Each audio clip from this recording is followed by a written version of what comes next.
All right, so nursing students listening in, uh, I think this deep dive is going to be especially relevant to you guys today. We're talking about disaster preparedness. Yeah, it's one of those things in nursing that you got to be ready for anything, right? Oh, absolutely. And we're using a training module from Unitech Learning to kind of guide us through this whole topic. It's pretty dense. So Yeah. we're going to pull out like the key stuff here. We're going to talk about all the different types of disasters and how those can really just like throw a wrench into healthcare systems, to corrupt everything. Yeah, totally. I mean, think about it. As nursing students, you're not just going to be like watching this stuff happen from the sidelines. Right. You're going to be right there in the thick of it. You're going to be the ones dealing with it. Okay, so to start things off, we got to have like a working definition of disaster. Right. So this training module, they give us a very formal definition. I'm just going to read it straight out. Right. A sudden catastrophic event that disrupts the functioning of a community or society, causing human, material, and environmental losses that exceed the community's ability to cope using its own resources. That's a bit of a mouthful. It is. But, the key takeaway there is that it's not just a bad day, right? Yeah. We're not talking about like a power outage for a couple hours. Right. This is something that just completely overwhelms the resources that are locally available. So think about it like this. Your local hospital, they can handle a few car accidents, no problem. But let's say a major earthquake hits. Right. Suddenly, you've got hundreds of patients coming in all at once. Oh, yeah. And that's when it becomes a true disaster because you just don't have the resources to handle that kind of influx. But yeah, you're talking about calling in like the National Guard, federal aid, the whole 9 yards. Exactly. Yeah. And that puts a ton of stress on the entire healthcare system. And, as nursing students, it's important to realize that what you're learning in school, it's about best practices, ideal situations, but in a disaster, those ideals, they kind of go out the window. You've got to adapt. You got to adapt. You might have limited supplies, damaged facilities. The staff is going to be stretched thin, probably exhausted. Yeah.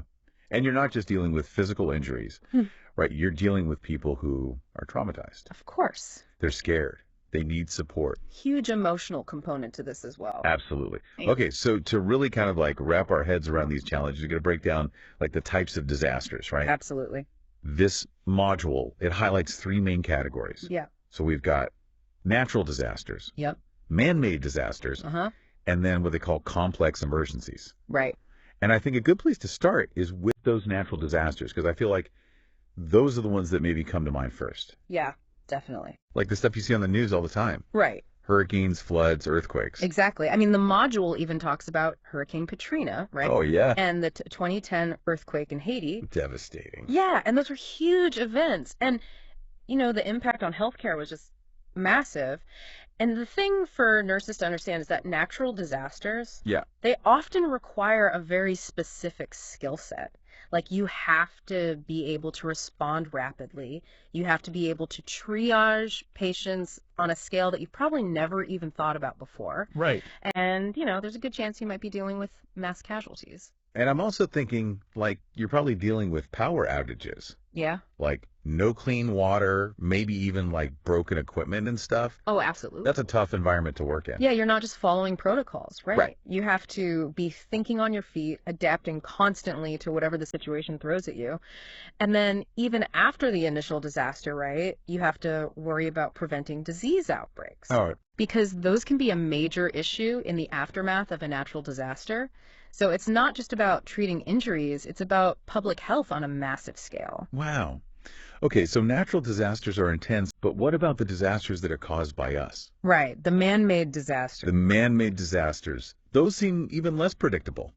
They definitely can be. We're talking about things like chemical spills, Yeah. industrial accidents, even acts of terrorism.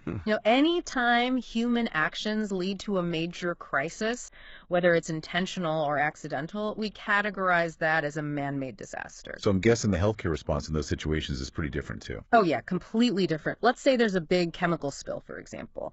Suddenly, decontamination becomes the top priority. Oh, right. And you might be dealing with patients who need very specific treatments, antidotes or something, depending on what that chemical is. So it's like you need this whole other layer of knowledge Yeah. on top of your regular nursing skills. Exactly. Like this is really driving home like why this is so important for nursing students to be learning. Imagine, you're a brand new nurse and you get thrown into a situation like that. knowing the right protocols, how to identify those chemical agents, how to administer the correct treatment, I mean, that could literally save lives. That's high stakes. Okay, so we've got natural disasters, we've got man-made disasters. Yeah. What about that third category, the complex emergencies? What makes those so complex? Well, they usually combine elements of both, right? Oh, okay. So you might have some natural disaster element, you might have some man-made disaster element.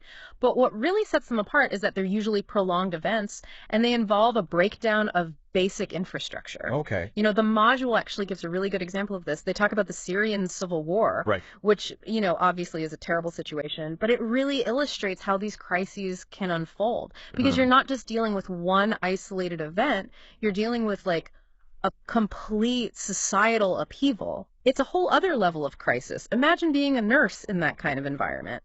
You're not just providing like immediate medical care.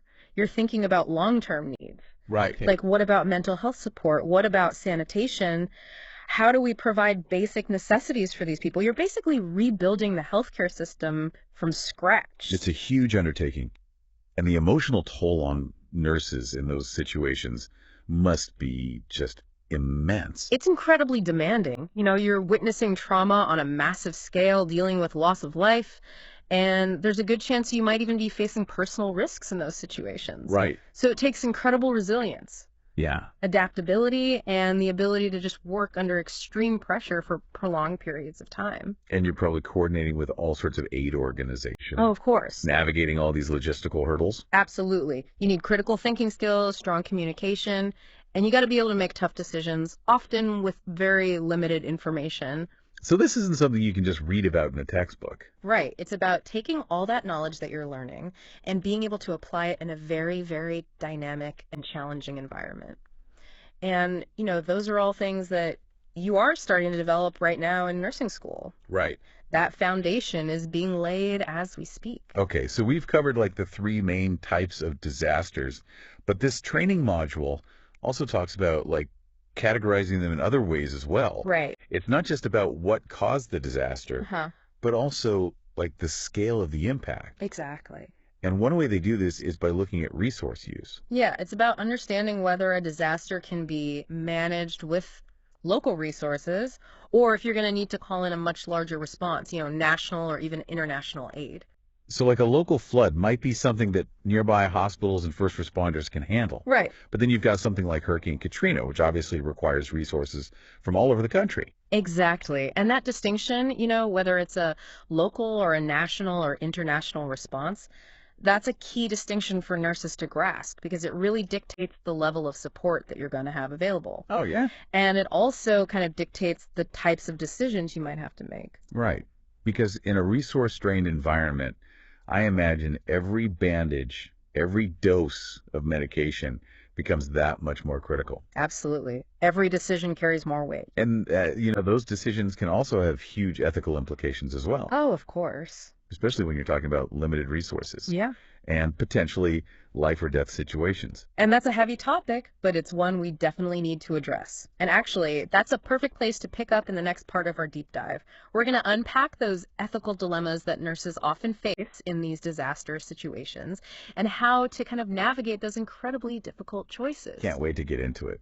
So, you know, before we jump into all the ethical considerations and stuff, we were talking about how to categorize these events, like, you know, by resource use. Right. And the other big one that the module talks about is incident duration. Yeah, that's key too, right? Some disasters, like an earthquake, it's a sudden impact. Massive. But then the recovery period is challenging, but at least it's kind of defined, right? Okay. But then you have these events like pandemics, which can drag on for months, years even. Yeah, COVID's like a prime example of that, right? It really showed us all just how hard it is to deal with a disaster that just keeps going. It wasn't just about dealing with that initial crisis. It was adapting to this whole new reality for such a long time. Exactly. And think about it from a nursing perspective. You know, during COVID, hospitals were completely swamped for months. It was insane. Elective surgeries, they were all postponed. Routine care was totally disrupted. And the mental and emotional strain on healthcare workers, oh, it was massive. Yeah, and you also had that constant fear of being exposed yourself, right? And the guidelines were always changing. Nobody really knew what to do at first. It was a crazy time. It really was. And it showed us like how important ongoing training is for nurses.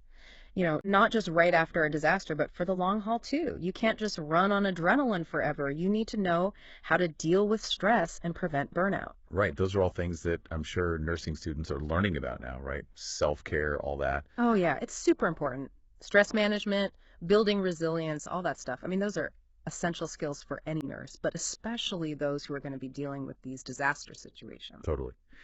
Now, going back to the Unitech learning module, I noticed they put a lot of emphasis on how nurses, they have this unique role in the disaster response, right? Mhm. Which makes sense when you think about it. They're often the first ones that a patient is going to interact with. Absolutely. They're the ones providing comfort, assessing needs, making decisions, and often they have very little information to go on. That's a lot of pressure. It is. Imagine like a major earthquake hits, right? And hospitals are damaged. Maybe communication is down and you've got thousands of people who are injured.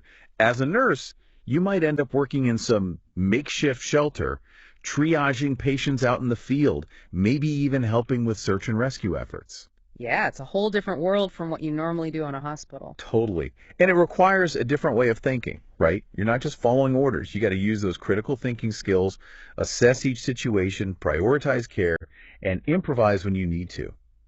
So like a medical MacGyver. Uh-huh. Yeah, exactly. Yeah. It's about being adaptable.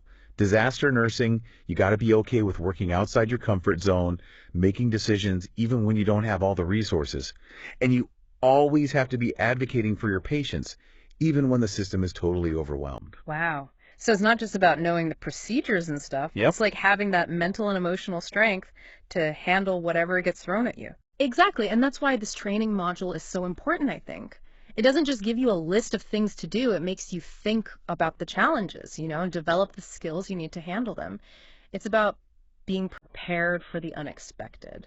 Okay, so speaking of unexpected challenges, let's talk about that resource allocation thing again. Yeah. Because when there's a disaster, those decisions about who gets what, it's a big deal. Oh, it can get really tricky. They're really tough choices. It's not easy. Imagine you're a nurse, right? And you're in a disaster zone and you've got like 10 patients who are all critically injured, but you only have enough morphine for 5 of them. How do you choose? Oh, wow. Yeah, that's heavy. My brain is already going to all the ethical what ifs. There's no easy answer to that, is there? No, not really. And that's why it's so important to start thinking about these things now while you're still in nursing school. When you're actually out there and you have to make those decisions, there's no time to open a textbook and look for the answer. Right. It's like you need to develop that ethical instinct, Exactly. You have to understand the ethical frameworks, the principles, like, beneficence, non-maleficence, justice, autonomy, all that stuff. Yeah, we all learned those terms in ethics class. Yes.